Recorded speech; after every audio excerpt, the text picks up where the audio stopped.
સાબરકાંઠા જિલ્લાની પ્રાંતિજ નગરપાલિકામાં ભાજપ શાસિત બોર્ડમાં આંતરિક વિવાદ સપાટી પર આવ્યો છે. નગરપાલિકાના પ્રમુખ અને તેમના પતિ વિરુદ્ધ ભાજપના 15 કોર્પોરેટરોએ સામૂહિક રાજીનામા આપ્યા છે. આ 15 સભ્યોએ જિલ્લા ભાજપ પ્રમુખને સંબોધીને રાજીનામાનો પત્ર મોકલ્યો છે. સહીઓ સાથેનો આ પત્ર સોશિયલ મીડિયા પર વાયરલ થતાં રાજકીય ગરમાવો વ્યાપી ગયો છે. રાજીનામું આપનાર કોર્પોરેટરોએ મહિલા પ્રમુખ અનિતા પંડ્યા અને તેમના પતિ જિગ્નેશ પંડ્યા પર મનમાની અને વહીવટમાં દખલગીરીના ગંભીર આક્ષેપો કર્યા છે.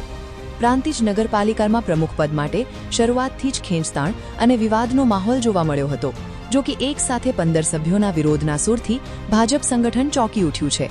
ભાજપ સંગઠન દ્વારા આ સામૂહિક વિરોધ પાછળના કારણો અને દોરી સંચાર સહિતની વિગતો એકઠી કરવાના પ્રયાસો શરૂ કરાયા છે. સૂત્રોના જણાવ્યા અનુસાર ભાજપ સંગઠન દ્વારા આ મામલાને થાળે પાડવા માટે કવાયત હાથ ધરવામાં આવી છે. પ્રાંતિજ નગરપાલિકામાં કુલ 24 બેઠકો છે, જેમાંથી ભાજપ પાસે 19 બેઠકો છે. આ 19 પૈકી 15 કોર્પોરેટરોએ પ્રમુખ વિરુદ્ધ રાજીનામા ધર્યાનો પત્ર વાયરલ થતાં ભાજપ માટે મુશ્કેલી સર્જાઈ છે. બ્યુરો રિપોર્ટ, ખબર વડાલી, સાબરકાંઠા.